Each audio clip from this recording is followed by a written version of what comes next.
Good morning, everybody. A very good morning to everybody who has joined us today. Welcome to the MSME India Business Convention 2021. The micro, small, and medium enterprises, commonly known as the MSME sector, has emerged as a highly vibrant and dynamic sector of the Indian economy over the last 5 decades. It contributes significantly to the economic and the social development of the country by fostering entrepreneurship and generating large employment opportunities at comparatively lower capital cost, next only to agriculture. MSMEs are complementary to large industries as ancillary units, and this sector plays a pivotal role in the inclusive industrial development of the country. Driven by over 63 million independent businesses, India is setting eyes on becoming a $5 trillion economy. The role of MSME sector cannot be overlooked since it contributes to around 30% of the GDP and 49.66% to Indian exports. The MSME sector accounts for 95% of the industrial units and approximately 50% of the entire exports. Additionally, the sector provides employment to almost 100 million people, making it the largest source of employment after the agriculture sector. The development of the sector, given the crucial part it is playing in shaping India's future, is the key in ensuring inclusive growth. To talk more about the transformations in the MSME sector, Industry Live brings to you the MSME India Business Convention 2021 with NSIC, the National Small Industries Corporation, as knowledge partner, and SME Venture as media partner.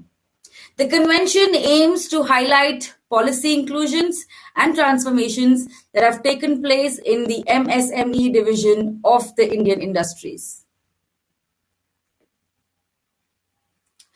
The event is being supported by MSME Chamber of Commerce and Industry of India, National Institute of Micro, Small and Medium Enterprises, and #I am SME of India. This unique forum will bring members of the industry on one platform to discuss the upcoming trends, areas of growth and innovation, along with disruptive business models, which will also include deliberations on a future course of action to better navigate and adapt to the next new normal.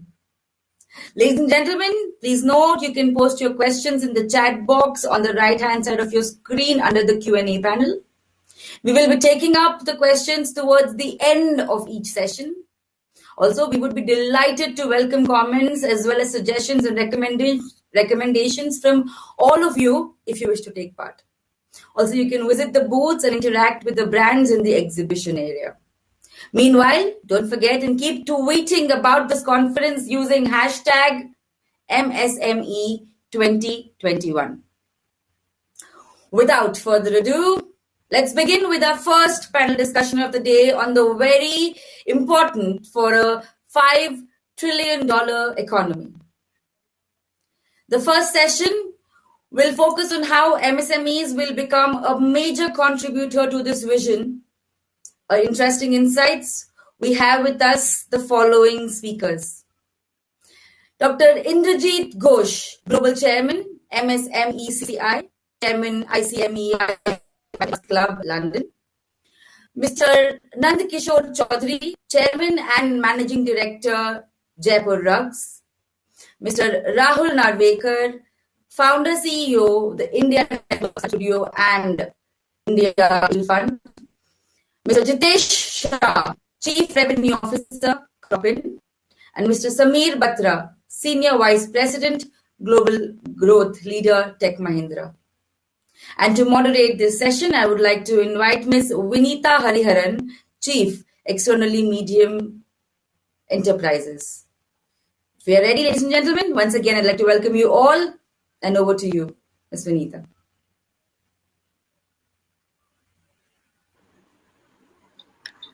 Yeah, thank you, Sneha. This is Chief of Externally Aided Missions of MSME. So thank you very much for inviting us all over for this very pertinent discussions on the MSME sector, which, as you rightly said, is the backbone of India's economy today and tomorrow. So never before have we seen such a large focus on MSMEs by the government of India and by all the stakeholders, so to speak, across board from the private to the public. And MSME as such is a huge umbrella, and it comprises a whole lot of sectors. From fisheries to food processing to agriculture, you name it, and all the domains have MSMEs in them. Health sector, so all of them have MSMEs playing a huge role in that particular domain. So it's an overarching umbrella sector, so to speak. Even from a government of India's point of view, it's an umbrella ministry which covers a whole gamut of sectors across board. So therefore, MSMEs have a huge role to play in the contribution of the economy and taking it forward.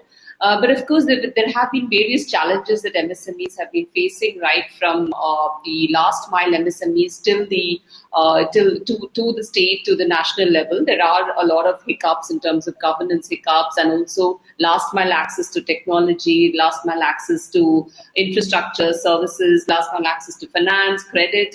So these are some of the challenges that MSMEs face that has been also highlighted by the RBI committee, which had done a detailed review of the MSMEs very recently. So, keeping that in view, the government of India has also undertaken a whole lot of reforms in this sector. Like you all must have heard about the redefinition of the MSMEs itself. That also stemmed from the expert findings of the RBI committee report. So with that revised definition, we'll have many more MSMEs coming under the fold of the definition of MSME per se by the government of India. And apart from that, we've also included the retail sector into the MSME fold. So that will bring in a whole lot of MSMEs, and the 63 million figure would undergo a radical transformation very soon. And the government of India is also fast tracking the onboarding of MSMEs onto the Udyog Aadhaar portal. So, which has seen a lot of traction in the last 2 to 3 years. In spite of the pandemic, there have been many MSMEs, many new MSMEs also registering onto the Udyog Aadhaar portal, and which also brings in, which actually certifies these MSMEs and makes them eligible for various grants and subsidies that the government of India gives. So going forward, so right today we have very forward-looking private sector players, some representing the tech space, some representing the agri-tech space, and we have Nand, Kishore, Chaudhary from the Jaipur rugs. We have Jitesh, Shah from CropIn representing the agri-tech sector, and of course Samir Batra, who is heading the tech. I mean, almost heading the tech Mahindra. Tech Mahindra, and looking after digital platforms for MSMEs across the spectrum. The very first discussion point, so to speak, would be about the vision of Atmanirbhar Bharat, which is what is today India's focus. And not only India, but I think across the globe, there has been a lot of movement towards improving the domestic production capabilities of various countries because of the pandemic, which has actually impacted global supply chains, and countries have realized that dependence on imports would actually be very vulnerable to such global supply chain shocks. So therefore, there is this inward-looking theories that countries have adopted, including India. And so, where do we stand in terms of being actually self-reliant with reference to MSMEs? And what do you think are the challenges that we face? And what do you think would be the way forward in terms of moving towards a wholly self-sustainable MSME sector? So, I would perhaps start with Samir. Would you want to just give your points on this? So, as you rightly pointed out, Vineeta, the this specific sector has the largest employment after agriculture itself, and it's I would say, a backbone of Indian economy itself. Now, if you look at the Atmanirbhar Bharat you talked about. There are 5 foundations out there: economy, infrastructure, system, dynamic demography, and demand. Right.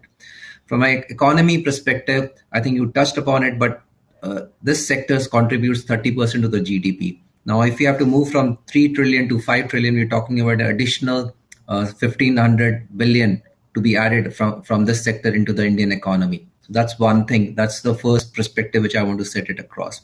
Second is, with the pandemic which has happened in the last 2 years, the whole world has changed. There is I would say, acceleration as far as the digitization is concerned. Hence, the way we're going to go and operate in the marketplace, how we're going to sell our products, how we're going to link back with the supply chains, how we're going to deliver the financial inclusion. The whole infrastructure has to be revamped as far as this sector is concerned. You can't live what you were living 2 years back. So that's the second perspective which I would set it across.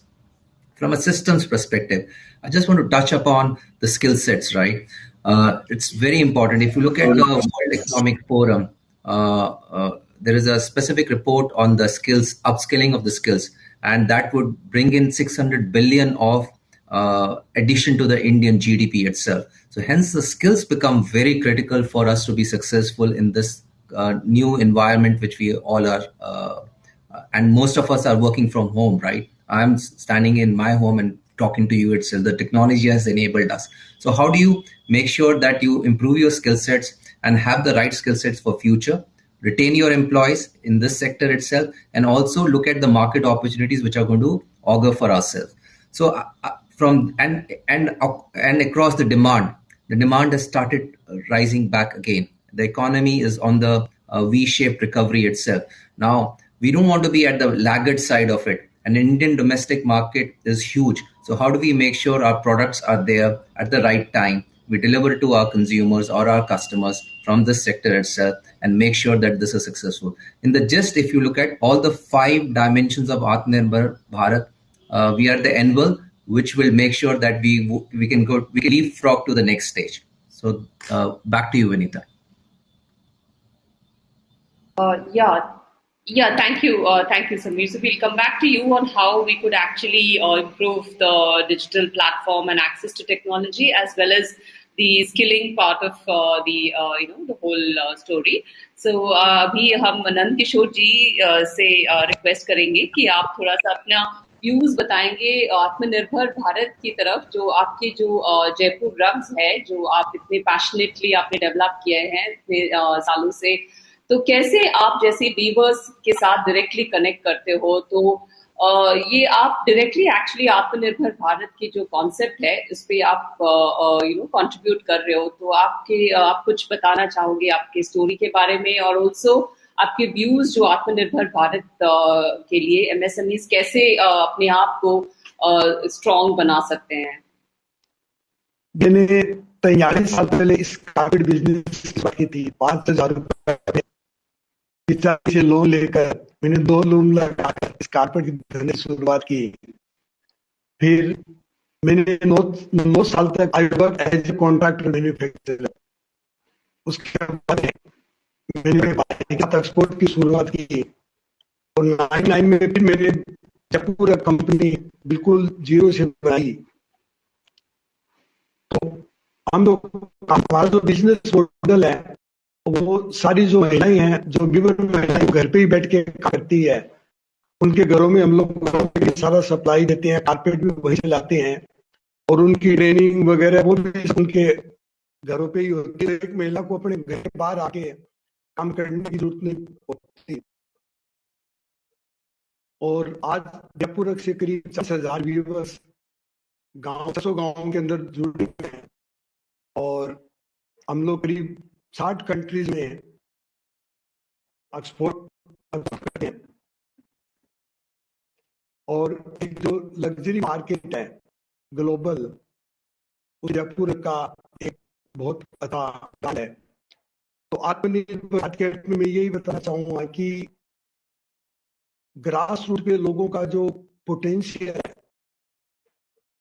उस potential को पूरा उपयोग करना। जैसे हमारी जो core है वो है कि जो हमारी व्यूअर्स हैं जो क्रिएटिव है उनको ग्लोबल मार्केट से कैसे कैसे जोड़े?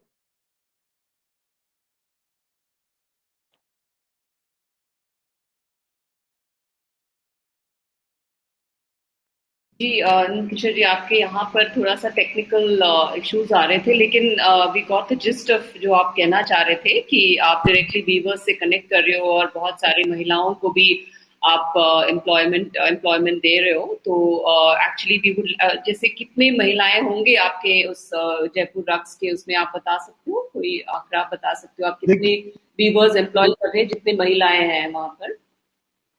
हम क्या 40,000 से जुड़ी हुए हैं और उसमें करीब 25,000 महिलाएं हैं जो अपने घर के काम कर रही हैं। जी जी, थैंक यू। तो एक्चुअली आप बहुत ही अच्छा केस स्टडी है actually, how pilot example of how you are actually contributing to the Atmanirbhar story. So perhaps we need to showcase this case study. Government of India level पे भी हमें इस बेस्ट प्रैक्टिस की तरह इसको showcase करने की, I think it's important, demonstrative effect होगी इसकी पूरी कंट्री में, I am sure. So I'll move on to Jitesh now.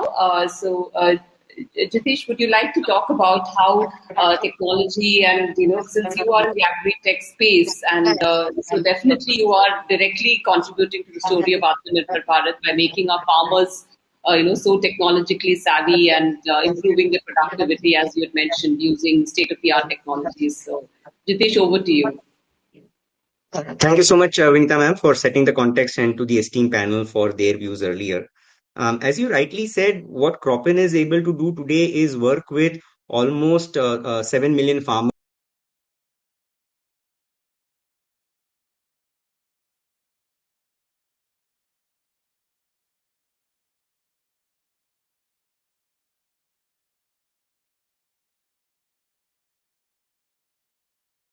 I think we've lost you, Jitesh.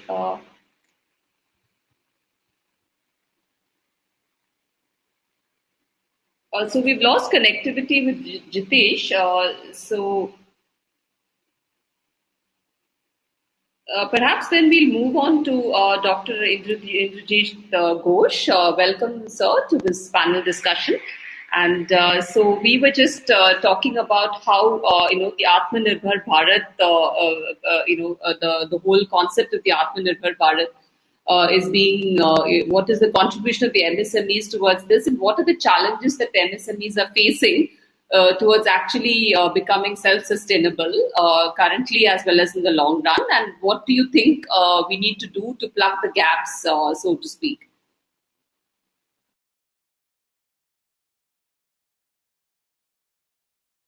So I think you're on mute.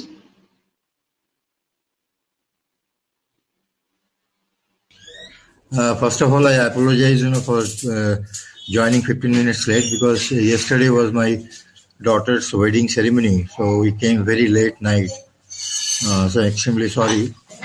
Good morning to everyone, and I must thank you, Chirag, and the entire team of Industry Live for giving this opportunity to speak in this wonderful platform regarding the Indian industries, or India to achieve, economically 5 trillion economy. If you want to achieve, frankly speaking, to 5 trillion economy without MSME support, it is not possible. I can give a small example to you. Up to 2020 March, whatever government we have from 1947, whether it is Congress, BJP or Janata Dal, nobody has given any importance to the MSME industries at all. But on 2020 March, when we got a very bad, consignment from China of, PPE kit, ventilator, sanitizer, everything, and it was returned by the Prime Minister to China. And at that point of time, our Prime Minister requested to the bigger, PSUs like, Indian Oil, Bharat Petroleum, company like Maruti, why don't you produce, these products? When they can make, why don't we can make also the same products? And you will be happy to know that within 8 months' time, 118 companies are producing this material in India, and we are already supplied in 154 countries. We are the second largest supplier in these products within 8 months' time. So MSME can do wonders. Because any product, when you want to start for innovation, for any testing or any expenses, MSME is the right place to start with. And according to me, 2021 to 2030, it will be the golden period of Indian MSMEs to put up the plant in India and start with a lot of innovative products, because we all know we don't have any good relationship with China, and neither in the coming future. So we are also, whatever the products we are importing from China, we are reducing the material day by day. It is not possible in one day. It will take 5 to 7 years time, but over a period of time, it will be lesser supply. So all these products which we are importing from China, our MSMEs can start making their product. Already, a lot of people have already started, like solar plates. India was making solar plates previously. Suppose I am giving you such an idea. Suppose in 100 rupees, and China was delivered to India at 50 rupees. So, because of the very high production capacity and the automatic machines, they are always ahead of us in terms of quantity. If we will make 1,000 pieces per day, they are making 10,000 pieces per day. So to compete with China is not a 1 month's job or 1 year's job. It will take some time, because we as Indian companies are switching over to the automatic machine for the last 10-15 years, and it will take time to replace all the old machines to the automatic machines.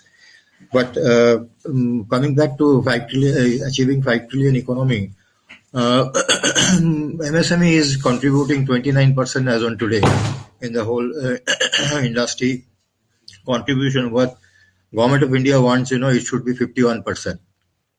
And if you will see the progressive countries like United States or China, their MSME is contributing more than 45%, and they are also doing 51% exports, which we are not doing. What we are doing, we are making our products, quality products, selling inside the country, but not exporting because of the lack of knowledge of export documentation. So as a chamber, we are helping all MSME industries. There are 6 crores MSME industries which are registered, and 4 crores also MSME industries are there which are not registered. So almost 10 crores MSMEs are in India as on today, and 1 crore MSME was closed down during the 2020 and 21 due to this pandemic. A lot of companies have closed down, but a lot of new opportunities also opened, like LED lights. We are importing 75% of the LED lights from China, and now the Indian MSMEs have started on the process of making LED lights very shortly. So these are the all products, and even in the global scenario, if you will see, 21 to 30, it will be the golden period for foreign industries also to put the factory in India, because everybody don't want to do business in China because of political reasons and whatever happened in the last 1.5 years. So if anybody can replace China, that is only India, because in the 750 crores population in the whole world, 300 crores is having these two countries, almost 42%. So anybody can replace China, it is only India. That's why China is also creating lots of border problem. Everybody knows to focus India in this line so that they cannot grow. And we are also, as a chamber, we are doing in both ways. Like we are also helping the industries to put the plant in India in different places, and also to Indian industries to go global. Like we are having a very big mega event in 17th to 20th of January at Vigyan Bhavan, New Delhi, where approximately 400 associations, more than 1,000 companies and ministers also will join, as well as the ambassadors, and 15 countries will be participating on the hot issues. The purpose of doing all this, to invite the foreign industries also, we are doing Make in India initiative. We have already connected with 14 companies from South Korea, Japan, Australia, US, Singapore, Malaysia, Belgium, and London, who will, once the flight will start after 31st January or so, then they will come and put up, do the registrations and want to start the factory in India. There are a lot of other companies that are also interested to come to India, not only for putting the plant, but to start with joint ventures or whatever the manufacturing capacity we have. Our companies are having in India. They want to take over and start the manufacturing and selling the material in different places. In India, we are having lots of opportunities and what you can say advantages to do the global business. I can give you one small example, like Samsung Mobile. They are in South Korea, but they have put it the largest plant in Greater Noida, which is making 60,000 mobiles per day, which will go 1 lakh mobile per day from 1st April 2022. To make in India and to sell all over the world is more profitable, but whatever the material they are producing in South Korea and selling all over the world is less profitable. Because in India, the land costs are less, labor costs are less, ports are there. There are plenty of ports we have, in and around India, so that, anybody can export from any port, wherever they put the factory. Likewise, if you will see the car manufacturers, again the same thing. If they're manufacturing the car in Germany or in Japan or in other countries and selling all over the world, is less profitable. But if they make the same car in India, that will be more profitable for them. That's why all the major car manufacturers, they have already started manufacturing in India in different places. That is the main advantage. And also the population is also who will get 132 crores people. There are only two countries who are sharing 150 and 132 crores. So that is a huge market. So a lot of, and the people around the world, particularly the democratic countries, they want to deal with the democratic countries. India is a democracy. So whether anybody, in pan-India or in outside put the plant in India, which will be again automatically Atmanirbhar Bharat, once they will manufacture starting in India. And they will have a say, to the government, to the authority. They can discuss with the authorities. They can express their views for the development of the industries, which they cannot do in China. So a lot of industries are shifting, and in the coming 5 years' time, I'm telling you, it will be we are relentlessly working with the government also, because there are certain changes required in the government. Because in our country, to get a license, it will take 6 months' time. 6 to 8 months' time. Where we are working with the government, it should be in 21 days. Because neither the foreign companies, neither the Indian companies have time to chase up, for 6 to 8 months to get a license to manufacture in India. So government has also has to change, in certain things, which they are doing.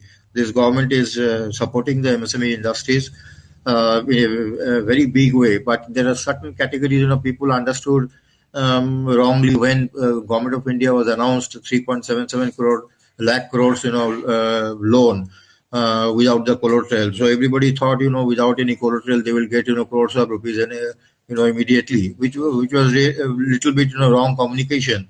And after that, it will take 2-3 months time, and then from September, October 2020, it was materialized, and people understood what they will get according to their, what you can say, their credibility in the bank. And the people have started getting loans also from MSME to flourish further. And exports is one of the biggest thing we have to do, because China and America is doing 51% of exports, and we are doing only 12% exports. So our export has to be increased. Till the time the export will increase, foreign money will not come. We will not able to achieve 5 trillion economy. So to achieve 5 trillion economy, we have to do exports, and we are helping the all MSME industries which are making good quality of product and more than 50 crores or 100 crores turnover to go for exports. And we are giving the awareness program also to help them how to do the export, the documentation and everything. And hopefully we have already started a lot of exports, but hopefully in the coming 3 years time there will be a lot of other products also to be exported from India. And as a chamber, we are working in many folds, like in helping the MSME industry to grow, helping the MSME industries to go, helping the MSME industry to go global. Like in the conference, we are having a one-day conference for the MSMEs to go global in UAE or in Africa. Like, in Africa, they are not manufacturing anything. They are all importing from outside. And since we are having, very good relationship for the last 75 years with the African countries, so Africans also want, Indian companies should come and put the plant here, and they will also get the employment as well as the product much cheaper price what they are buying. So we are making a Africa, 10 ambassadors we have requested from Africa and UAE, Middle East, to come with the industry minister and give a short video presentation, and to offer the Indian industries, if the Indian industries MSMEs will go abroad in their country, what facilities and support they will provide us. So this is the first time in the MSME industry. MSME industry has never put up any plant in outside India, and just to it's a good encouraging message. Already 100 people have registered with us, to go abroad in UAE and in different parts of Africa already, and there are a lot of other people are also coming up. So if some industry will go abroad and put the plant, they can take the major people from India, finance head or marketing head, top level, and they will appoint the lower level staff from their country. And once they will start with 10 to 20 people the plant, over a period of time, they can flourish very fast, because in any place like Mauritius, if you will put the factory there, you will get, you can supply all over the African countries as well as the Middle East. And the Mauritius is having an advantage is, if you will make the material in India, it will be certain product, it will be 25% tax, 20% tax, or 30% tax. In Mauritius, they have only 5% tax, because they have a treaty with the US, with Europe and Africa. If they will produce the material in Mauritius, the taxes will be only 5%, and certain places nil, 0%. So these are the all. Great. So actually, you've given a very good overview of the entire sector and what the chamber is doing, and I think it is a very optimistic and very encouraging scenario that you have projected for the MSMEs. Definitely, I'm sure we are on that trajectory, sir. But just to be a little self-critical, perhaps like you said, in terms of competing with China, there is still this gap that we need to fill up, and we need to really step up our production capabilities and also our technological prowess of the MSMEs. And I think one important factor could be the labor reforms, which you mentioned. Of course, this government has been very, very pro labor reforms, and there have been a lot of reforms done recently with all the 29 acts converged into just 4 codes.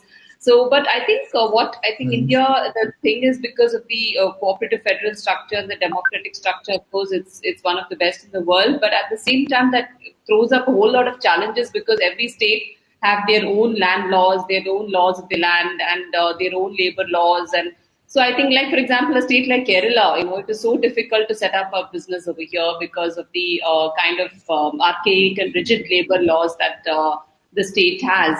So I think that is some challenge. That's why as a chamber also, what we are doing now, we are requesting all the 28 states and 8.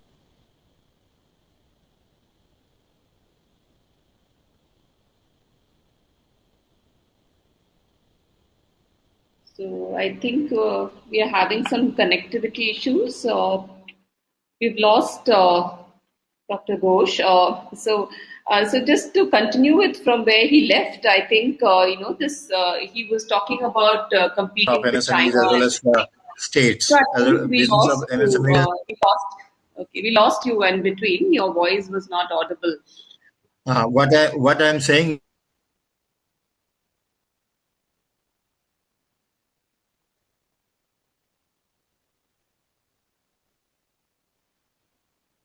So I think, sir, we're having some technical issues at your end. So maybe we'll go put the factory in Madhya Pradesh or in UP or in Punjab or in Haryana or other states. What facility they will offer, and what problems the industry is facing to put the plant in their states. What are the hurdles they have?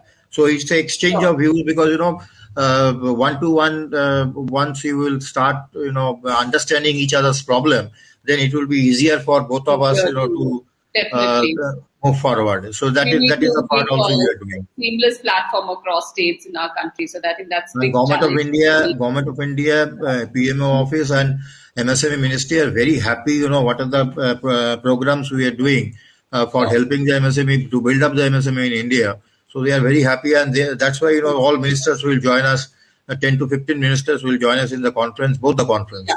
definitely, sir. Thank you so much for giving us this very comprehensive overview. I don't know, Jitesh, are you here with us? I am, ma'am. I don't know Yeah. where you all lost me, but towards the There end, is it just showed something that I've wrong. gone So quiet. anyway, so we were talking about competing with other countries, and so in terms of technological, last mile, which is what your firm also has this prowess in. So would you like to take us through what CropIn is doing in terms of giving access to state-of-the-art technologies for the farmers and the MSME sector? Sure. Thank you so much for that. Look, broadly speaking, I'm very proud to say that CropIn, we've started in India 11 years ago, and we are not only creating impact in India across 3.5 million farmers, but we are also creating an impact across 7 million farmers worldwide as well.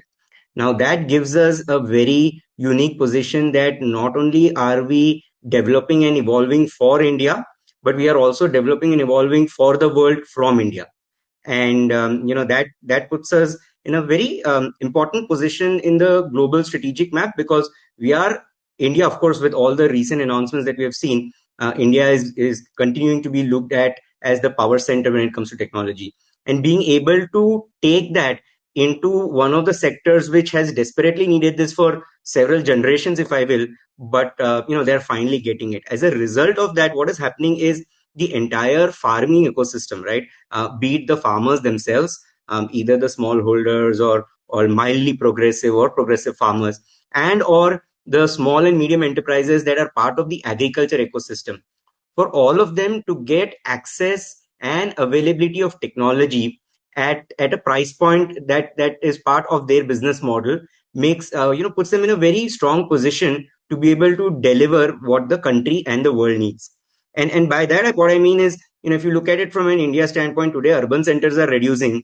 Urban centers are increasing. Rural agriculture landholds are reducing, but the population is increasing. So if we do not take any drastic steps today to improve our efficiency, and I don't mean to sound dramatic, but if we don't do that today, then probably a few years down the line, what we take for granted as 3 square meals a day in our towns and cities will not be possible. Not because we don't have money, but because we haven't done anything effectively with the technology that we had. So it's very critical, not only to have the technology, but to develop that technology in an economical manner, so the society and the ecosystem is able to use. Now, as a result of that, what we have seen is farmers today, we are able to bring the farmers into not only the ecosystem, but at the center of the ecosystem. The reason that is important is, if you looked at it a few years earlier, the farmer was the one who was running around to chemical companies asking for buying pesticides and fertilizers. He had to run around to a bank about 100 200 kilometers away asking for a loan, and the bank would typically say, hang on a minute, I do not even have your credit worthiness score, right? I mean, most of us on the call today are lucky to have a credit worthiness score. If you think about it, farmer does not have that. So for him to have access to finance, and as a lack of it, him not being able to innovate on his farm, and because of lack of that, him not getting good produce and yield, and that just becomes a vicious cycle. So now, through the availability of technology, what we are able to do is create those marketplaces, if you will, where farmer is the center, and with the farmer being on the platform, everyone is able to approach him. So farmer all of a sudden is not just being looked at as an individual, but all of a sudden is an enterprise in himself. Because if you think about it, he's buying raw material, he's making a produce, and he's selling it, and he's part of that entire commerce, right? So through the access and availability of technology at the grassroots level, a lot of availability both from a market as well as demand is coming, and as a result of that, not only is the farmer able to negotiate lower prices for his inputs, because everyone is competing with that only 146 million farmers that exist today, but he's also able to command better produce. So A, his costs are reducing. B, his livelihood is increasing because his produce is increasing, as well as he's getting a better price. And all of a sudden, he becomes an extremely powerful force. And you have 146 million farmers today, smallholder farmers in the country today. imagine even a 30 or a 40% livelihood increase across the board. Our Prime Minister's vision of the whole Lakpati Kisan program, I think we will overcome that very easily, right? Then all of a sudden a farmer's annual income will shoot up to almost 2-3 lakh rupees, assuming he does everything that technology is able to offer. Absolutely. So it's really encouraging to see your model working on the ground, and thanks to this platform, we are able to understand such kind of best practices going on in the country, and I think needs to be really scaled up and plugged in with what Government of India is also doing. So I think you said you're targeting 20 million farmers by 2022, right? Is that right? By 2025, we are targeting 20 million farmers. And that goal does not seem ambitious or audacious anymore at all. Because, for example, we are working very closely on the whole Pradhan Mantri Fasal Bima Yojana program. As part of that, we are able to do yield estimations, which is then enabling the whole insurance disbursement to the farmers at a much quicker pace, because now all of a sudden government has access to data points through which the government can decide who are those farmers who are really eligible for insurance, and those eligible farmers are getting what they deserve and what they need at a much quicker pace than what used to happen earlier. And as a result of that, because now we are working at a central level, we are also working at several state levels, we are also working with a lot of enterprises, both medium and large. Our ability to get to scale is very, very high. One example that I would like to quote, ma'am, with your permission, is we are working on a program called Jivika in the state of Bihar. It's a World Bank funded program where we are creating impact across 40,000 women-led farming households. And this is a World Bank audited report which has said that due to just a simple access to advisory from our platform, their livelihood went up by 32%. So imagine just by getting correct information from a weather standpoint, from right usage of chemicals, fertilizers, getting right, knowing which seed to use, just on the basis of that, if you are able to get a 30%, 32% livelihood improvement, imagine what all can be done if I'm also able to predict in advance, diseases, which we are already doing. So by the fact that I'm able to predict 15 days in advance, a disease is likely to occur on a plot, all of a sudden the farmer knows what to do about it, as opposed to the disease hitting and then him mitigating his losses. Just this disease impact today on our economy is roughly 30 to 35% of crop losses on our fields occur because of pest and disease attack. Absolutely. So it's a great example of how robust public-private partnership, are leveraging on Government of India programs as well, because there are a plethora of programs, but it needs to be taken to the last mile, which is what I think CropIn is doing. So that's as far as the farmers are concerned. But what about the MSME space in the agriculture sector? Like it's mostly non-farm, right? The MSME space, if I'm not mistaken, or of course, it has a lot to do with agri-processing as well. So if you could just throw some light on how MSME and the farming sector, what are the collaborations and convergence? Both MSMEs as well as large enterprises do have a need for a platform like ours, especially on the MSME side. Today, for example, if I set an MSME, if I set a small enterprise several kilometers away from villages, getting access to the farmers is then a question mark.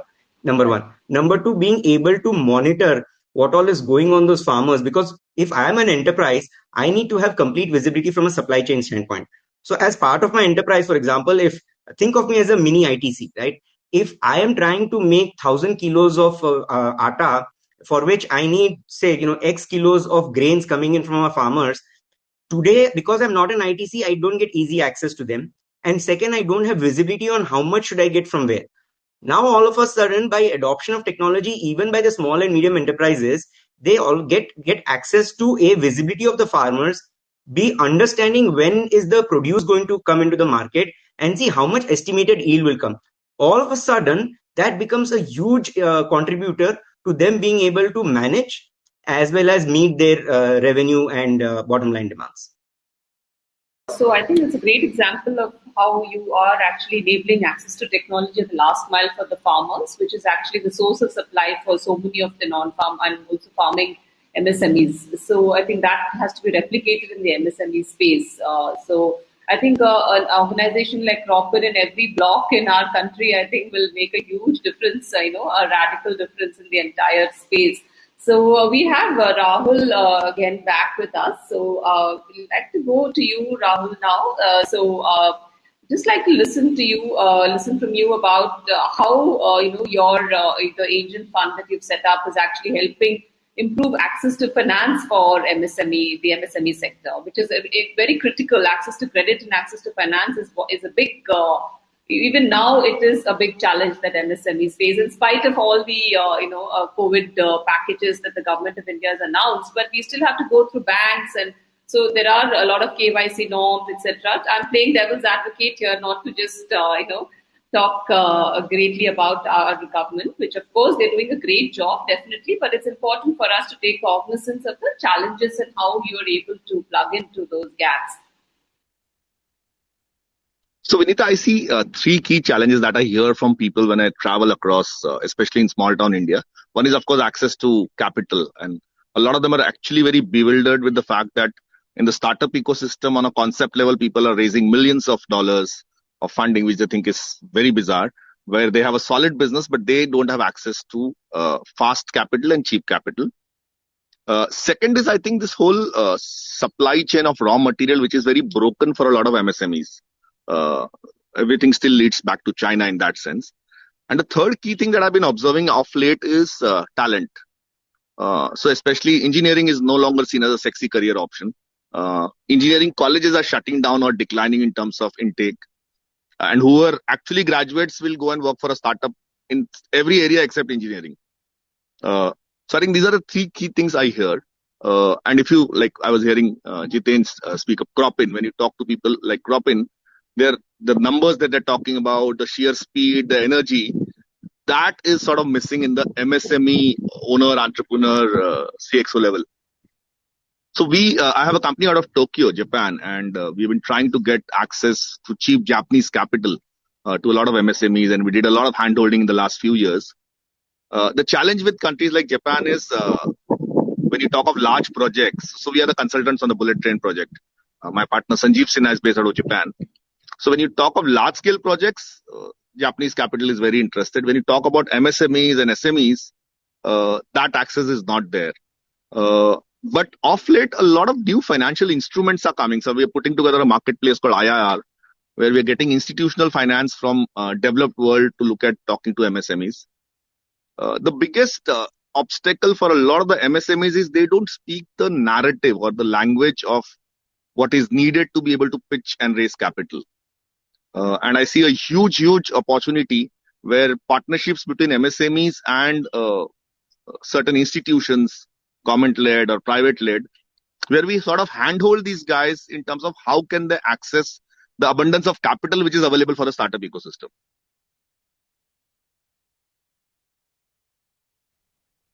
Right, absolutely, Rahul. So I think that's a huge gap at the last mile, wherein MSMEs lack the know-how and the the capacity to prepare business plans and financial plans to go and access these loans from the banks.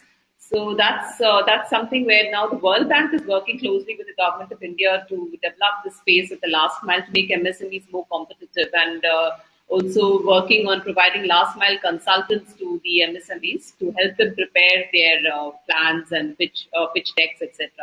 I think that's a huge gap. So I think even if banks can have, although they have these bots and all of that, but they really need physical hand-holding the MSMEs. So if there are these consultants who can actually travel across districts and across MSMEs and help them prepare their plans and hold these regular training workshops at the grassroots level, I think that will make a lot of difference in the MSME space. It's about how to build their capacities. Like if you see the Singapore, the SME, the government of Singapore's, the web portal, it's actually really plug and play, wherein actually you can do everything through the website, So I think that's something that we are aspiring to go to, even the government of India. We are working towards that. So thank you, Rahul. So I think now we'll just go to Samir again about we were talking offline about the GEM portal and how successful it has been in G2G platforms. So how can we actually move towards scaling up GEM and increasing the outreach to private players and also G2B and G2C? So let me just sum it up what I heard from Dr. Ghosh, Rahul, and Jitesh and yourself, right? Three areas. One is the awareness. If you look at from this specific sector, uh, Dr. Ghosh mentioned that they are going to invest in Africa. Easier said than done, right? There are a lot of things which we need to know about the demographics of Africa before we go and invest. That's one. Exports, how do we improve our exports? We are at 12%, how do we take it to 50%? That's where the growth is going to come in, right?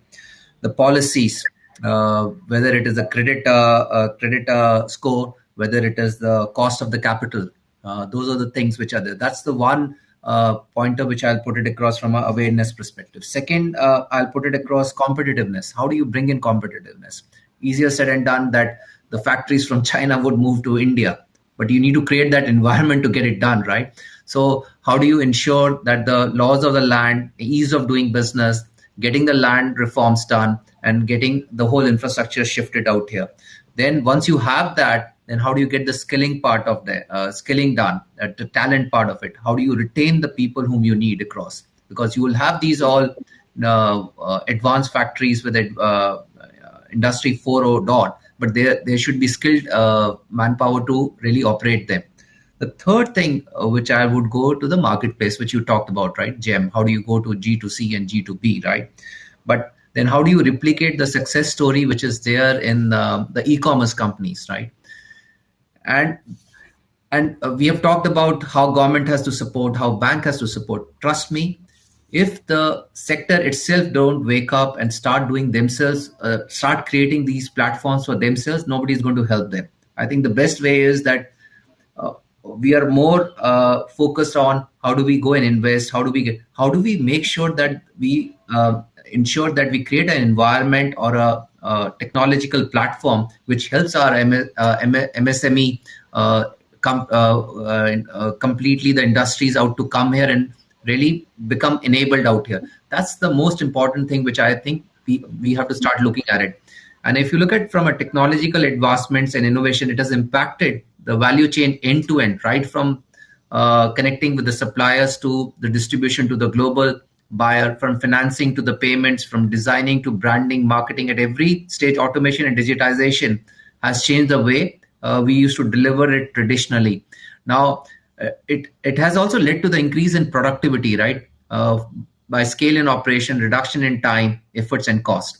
Now, going back to your question, how do we replicate this success? Let's take an example across for Amazon, right? Amazon is a huge marketplace. There are small entities who are coming and selling it across on that platform to each one of us, right? And that's how they're enabling the business. Can we replicate the Amazon model out here? Now, Amazon has gone one step ahead. They are also giving the financial assistant to any buyer. Like if I have to go and buy something and if I don't have the money up front, I can pay that in the installments. Same thing, we can replicate it for the MSME sector itself, that we can create a platform wherein we bring in our products, we go and sell it across, we get the banks to join that platform, we get the entire ecosystem to join, so that enables them to be more effective in the marketplace itself. That's the one thing which comes to my mind. The second thing which is very important from our perspective in this specific sector is how do we make sure the awareness is taken care. So can we, in that portal itself, can we put in all the credit policies which are there? How do you get a credit score? What are the export policies which are there? Let's put everything on that platform itself. So if I have to go and export or set up a factory in Africa, I should be aware of the policies before I do that. So I'm ready for that. So I think that platform becomes a I would say it will make sure that everybody would get their products to be sold. It will also give them an awareness and information with respect to how they need to run their business. And lastly, it will also help them leverage the best practices across the various industries within the MSME sector itself. If I'm like the agriculture storyline, which Jitesh talked about it, can I replicate that across in, say, for example, in the handloom itself? Can I replicate it across in the rugs, Mr. Nand Kishore ji said, right? Can I go and replicate this across, create a marketplace for those women weavers and make sure that they become more self-sufficient itself? So That's how we have to start looking at it, and nobody is going to come and do for us. We Right. have to adopt. I think the most Absolutely. important Yeah. is to get people onboarded on this Sure. platform and then move forward. Sure. Thank you so much, and thank you for summing it up all. So I think just quickly, access to credit. The point is that we have enough funds available from the government as well as the private sector coming in with angel investments, etc. The point is about how to make the MSMEs credit worthy and how to handhold them to access these funds. And about talent, and it's about skilling and skilling of MSMEs. I think that's a space where one needs to really work on, the government as well as the private sector, hand in hand, to skill the MSMEs towards state-of-the-art technologies, and also access to, in terms of access to technology, we have a lot of best practices as in CropIn and even the Government of India's GEM portal. But how do we scale it up, and how do we ensure that all MSMEs across board have this access to technology, and how do we take the MSMEs to the next level to make them export oriented? I think that's where now all the stakeholders have to work together to see to it that the MSMEs improve their export potential and increase their contribution to exports. So I don't know if we have time for quick questions. Sneha? Okay. Yes, we do. Maybe one or two questions from the panel. There, I think there's one question on how MSMEs, we can take them to their next level. Somebody is asking about how to, if it's as a small player, how do they transform themselves to the next level? So, who would like to take this question amongst the panelists? Perhaps Rahul, if you're there, would you like to attempt to answer this question? How to make them, transform the MSMEs from a small player to a medium, or medium to a large? I think, Vineeta, it's a question of a couple of things. One is, what is the opportunity that they're servicing? Because today, if you look at it, when I talk to most of the, and as we are speaking, I have 3 people coming down from Ludhiana just to sit with me today to understand. And the thing was, Rahul ji, ये हमको समझाओ, हम अपने आप को startup कैसा present करें, you know? So their challenge is, they know they have the skill set, they know they have the experience. They are just very baffled with how do they raise enough capital to sort of make the leap to the next level. Also, while we have enough technologies available, most of it is in silos. So when I go and visit, say, an institute in Jalandhar, their team has developed something which I could immediately say, oh, this can be commercialized so much, but they have to move fast. By the time their bureaucracy is over with doing it, that opportunity is gone. So I think at some level, a sort of a hand-holding, and I keep coming back to that, because most of these guys, when I tell them, oh, yo, there is this scheme available, or you can talk to and go, they are not able to make that leap of going online, or their CA or their CFO is not able to sort of understand how to present it or pitch it or whatever. So somewhere that hand-holding, and that's not there mostly in small-town India, tier 2s. You know, most of them have to come to a Delhi or a Bombay to talk to people like us. I think that's the key challenge that I see. So I think even Government of India needs to work on a platform where we can actually benchmark, when a small becomes a medium and medium becomes, large. Absolutely. How do we do a training to enable this kind of transformation? And I think other questions relate to the availability of experts. So that's again about the hand-holding, which we touched upon during the discussion. And I think there's also a question about raw material prices. How do they get access to the raw material price information, which I think Jitesh's best practice, if we actually replicate them in the MSME space, I think that would be a good way to... So Vineeta, just one point here I wanted to make is, when we talk of hand-holding, so there are more than enough experts available who would love to mentor. Our challenge is, unless there is a sort of a filter, so if I connect with somebody and that person is not able to sort of exactly communicate to me what is this challenge, and then it's a lot of waste of time and all of that. So if there is something which says, okay, this is your challenge, I think this is the right expert, that middle layer somebody has to create. Right. So there is a question by somebody urgently asking about how he could raise funds for an e-commerce startup in the ideation phase. So I think that again, Rahul, I think you'll have to answer this. Okay, I keep getting questions like that. So e-commerce again is right now a red ocean. That sector is very well covered by most of the large players. But if you have an idea which is like a niche, like what Nykaa did, it came out of nowhere and it saw that Amazon and all these guys can't do inventory model in beauty space. So if you have that kind of an idea, But what I would suggest is please first do your homework, and then there are more than enough people where you can just apply online. Sequoia has a search program. There is Y Combinator, which is now taking a lot of applications from India. And I strongly urge you to apply to startup school at Y Combinator first. That will sort of help you validate the idea that you have in your head. And once any of these guys pick it up, then of course the whole world is waiting for you. Okay, so Sneha, I think there's one question for Jitesh. Somebody is asking about a farmer who owns a 30-acre land and he's doing traditional farming. He wants to connect to new age technology to. So how does he do that? How does he go about it? So Jitesh, you would be having coordinates in every state or something? So, being a tech company ourselves, we do believe in accessing everything to technology. So, whoever is interested can perhaps reach out to the panel, and if the panel wants to connect to me, the organizers, and if they can connect to me, I can certainly help that individual. But otherwise, there are multiple ways in which people can get in touch with both CropIn as well as other tech companies in other industries. Something as simple as going to our website and writing to us. Right, sure. So I think that brings us to the end of the discussion, Sneha. So we've had really engaged discussions and quite enlightening, taking us through some policy canvas and I think some recommendations which can go to the government as well as to other stakeholders. Most definitely, highly enlightening, I must mention. Also very productive to hear such diverse and informative views from all of our speakers about unleashing the MSME vision for a $5 trillion economy, and now we see it happening soon. Well, I would like to thank you all so much, all the panelists. Thank you so much for taking the time out and enlightening us and joining us today. Thank you once again. That will bring us to the end of the session. Thank you. Thank you very much.